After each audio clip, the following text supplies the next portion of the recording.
सैंटाई non fit injuria, इसको पहले break करते हैं। सैंटाई का मतलब होता है नॉलेज। तो यह प्रिंसिपल तब यूज़ होता है जहाँ पे प्लेंटिफ अपना कंसेंट, फ्री कंसेंट देता है किसी कार्य को करने के लिए, यह जानते हुए कि वहाँ पे खतरा है उसकी जान को या उसे चोट लग सकती है वह कार्य करते हुए। इसके आगे सैंटाई लगा हुआ है, सैंटाई नॉन फिट इंजूरिया। सैंटाई से ही आप समझ लीजिएगा कि नॉलेज, यानी प्लेंटिफ को नॉलेज है खतरे की। और वहीं अगर कुछ लोग कंफ्यूज होते हैं कि volenti non fit injuria, volenti non fit injuria में आप खुद से कंसेंट देते हैं कोई कार्य करने के लिए, लेकिन आपको यह नहीं पता होता है कि इसमें आपका एक्सीडेंट हो जाएगा या चोट लग जाएगी। यह जो प्रिंसिपल है सैंटाई नॉन फिट इंजूरिया, यह एक्सटेंडेड वर्जन है वॉलंटायर नॉन फिट इंजूरिया का। दोनों के अंदर आप कंसेंट अपनी देते हैं कोई काम करने के लिए, लेकिन सैंटाई नॉन फिट इंजूरिया में आपको नॉलेज रहती है कि यहाँ मैं जो कंसेंट दे रहा हूँ इसके अंदर मुझे नुकसान हो सकता है। अब इसके अंदर एक फेमस केस था जो कि आप जानते हैं कि जैसे एक एक जो पर्सन होता है वो किसी फैक्ट्री में वर्क कर रहा होता है और उसके ऊपर से क्रेन के जो पत्थर होते हैं वो आ रहे जा रहे होते हैं।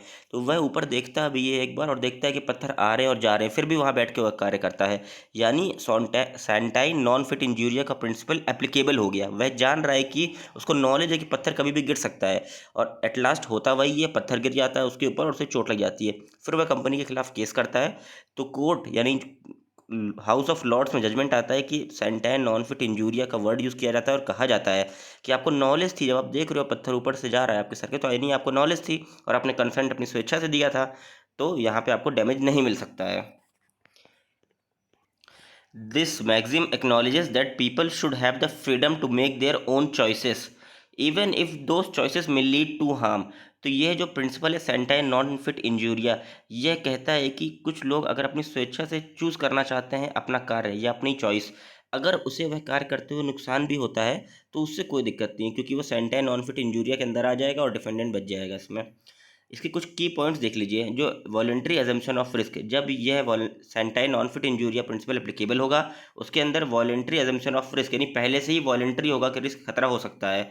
और इसके अंदर lack of duty of care, जो डिफेंडेंट होगा उसे जरूरी नहीं है कि वो ड्यूटी ऑफ केयर मेंटेन करे प्लेंटिफ के तहत, क्योंकि जब वो देख रहा है कि पत्थर उसके सर से जा रहा है आ रहा है और तुम जानबूझ के उसके नीचे बैठे हुए हो, तो सैंटाई नॉन फिट इंजूरिया का तुरंत ही प्रिंसिपल एप्लीकेबल हो जाएगा और डिफेंडेंट इसके अंदर बच जाएगा। और जरूरी नहीं है वो breach of duty of care का यूज़ करें, जरूरी नहीं है वो लापरवाही से भी काम करेगा तो भी वो बच जाएगा।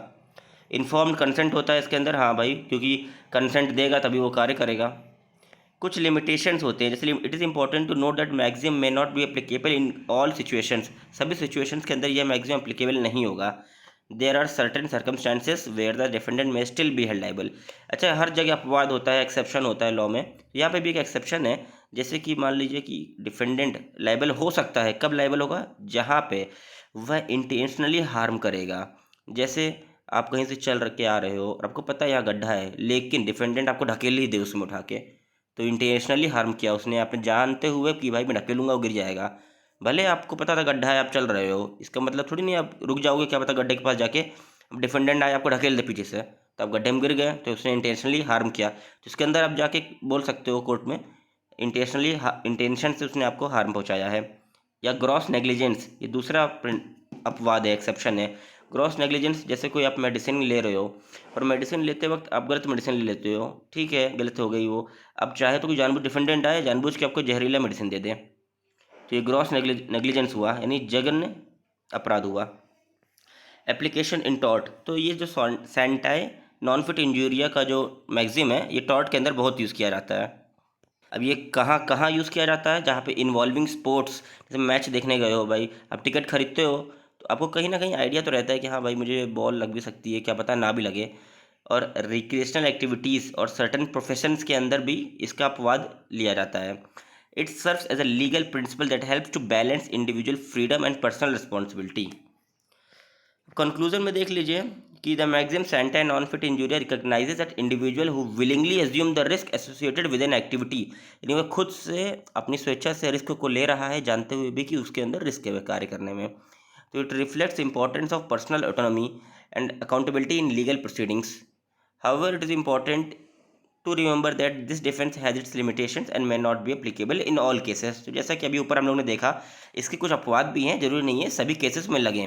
तो यह अगर वीडियो आपको पसंद आता है चैनल को सब्सक्राइब करिए और वीडियो को वाइडली शेयर करिए।